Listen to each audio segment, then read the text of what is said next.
So at the time, I was actually studying physics. I was studying cosmology, and I was really during a time when I started to get really impressed by the size of the world, of the universe, really, and what a little dot Earth is, and how significant we are, and all that.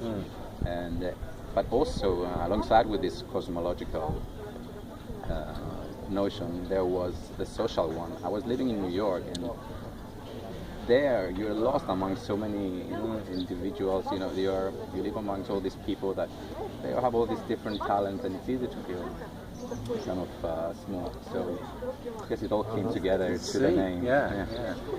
So, beginning to make sense now.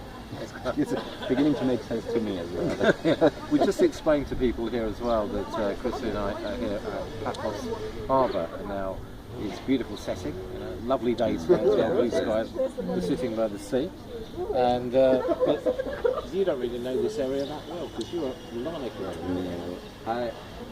I've been to Paphos quite a few times, but it doesn't happen often.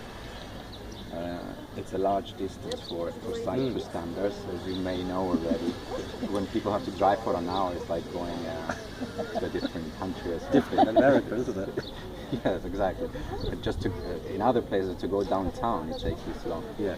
But and every time I come, I remember how pretty Paphos is actually. When I was just walking down this way, I'm like, okay, Paphos is a really nice place. But you've had quite a journey, haven't you, since your childhood?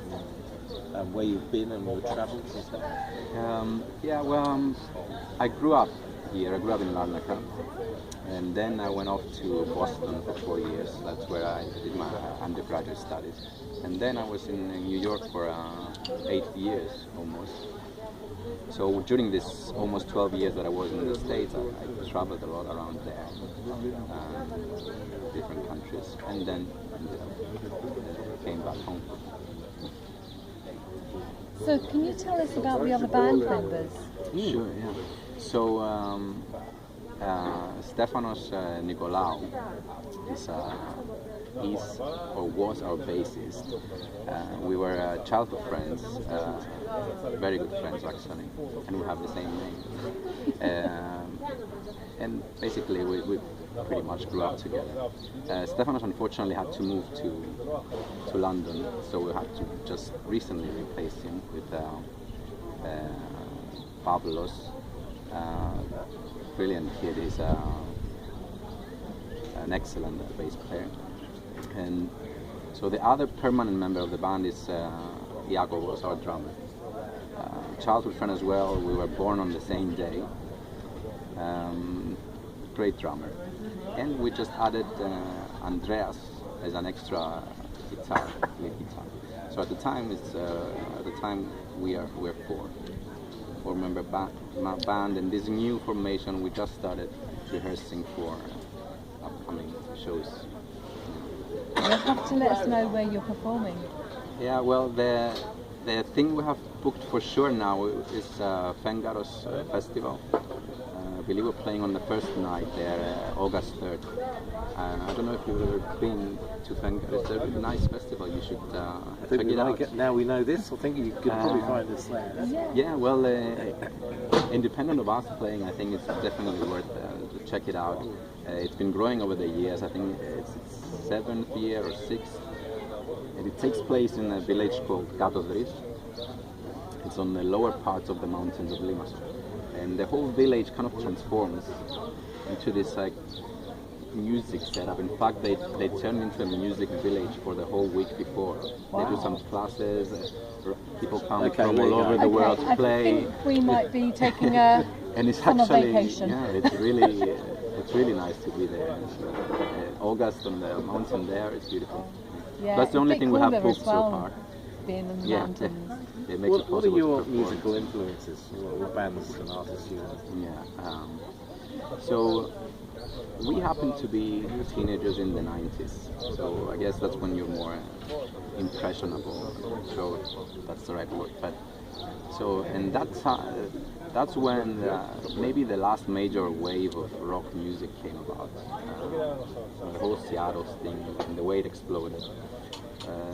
sure, it became commercial by the end, but it was the only way to reach out in Cyprus.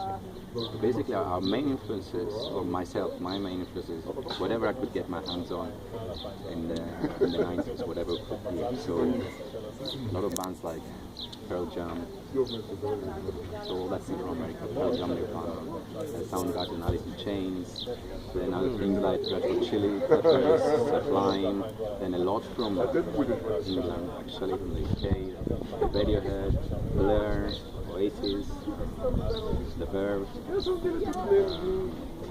then a lot of other lesser bands, I guess, or numbers. One of my favorite is the Eels. Heard of them? You want to be? So it's all that alternative rock scene, I would say, that blossomed mostly in the 90s, but existed before. Or even bands from a bit earlier, like R.E.M. were a big influence. And of course you have the classics. I started with Iron Maiden, by the way, and then this scene came up. Iron Maiden was my my first big love, definitely. And then Ozzy Osbourne. Ozzy Osbourne. Ozzy Osbourne was Sitting there beside you. I love him. I watched the documentary about him the other day. Yeah, I was lucky enough to see Sabbath on 2 or 3 occasions, so That's great. so your journey has been quite an interesting one as a band. This album, Million, tell us a little bit about it. Yeah, well, I wrote most of the songs a little bit before I go back to, not most of the songs, some of the songs started being in the works before I started playing with the guys. And then when we started playing again, when I was back in Cyprus, we put them together in rehearsals, and everyone put their bit, and it led to us originally being signed by a local label, Fishbone Records. Then for financial reasons, basically, they had to kind of close the label and continue on their own, but they still offered us a space for rehearsal in the studio. It was a very nice place in the basement of a pub, the Barrel House pub. It was in an old house, and the basement was used as a studio. So we managed to record in there, got some good sound. Our engineer was pretty good, Mario Stagico. And it was very interesting because it was our first attempt to do something as big, 11 songs, try to put it all together. It was a good learning experience as well. So a bit different than just playing live. How do you get across to Cypriot people or people that live here on the island that rock music is alive and a real genre?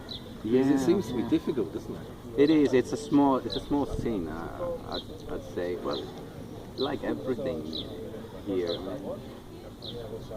everything has a small dedicated audience. I don't know, like chess, for example. We have 100 people that care. So I think the same goes with rock music and many other things. Maybe rock music in Cyprus is more popular than other ties. I was going to say, I mean, I've spoken to quite a few people over here who like rock music, but say don't listen to Cypriot rock music. Yeah. So, how do you let people know that Cypriot rock music is really good? It just started happening, I think, with the... We've been having more and more venues and more, recording spaces. That was the big problem. So when we were kids, we would just play covers, and a lot of bands play covers as well, because you don't think as far as recording my own music and making my own music. Even if you make it, you don't see where it would go, or you wouldn't see where it would go back in the day. But now there are more studios, people can record, and I think it's just happening in Cyprus. Our own recording scene, our own actual music. So it's not a surprise that people haven't heard of Cypriot bands. The era that we live in, of course, is one filled with multimedia. As we speak, we're being videoed on YouTube over here, and we've got Facebook, and it's changed the entire face of things, even from when you were growing up. Yeah. definitely. Your thoughts on social media? Well, it's a dual thing, right? So in one way it helps us a lot, right? I don't think I would be interviewed had I recorded an album 20 years ago, 30 years ago, right? But now it makes things easier. Or I don't think I would have made an album many years ago. Technology helps us. Yeah. So technology also helps us, the internet, to put it out, to present it to people, to have it heard. But then on the other hand, that's the same for everyone, and not just for musicians. All kinds of media. Everything is out there. There's all this noise, all this Constant always clutter as well. Exactly, constant clutter. It's part of what I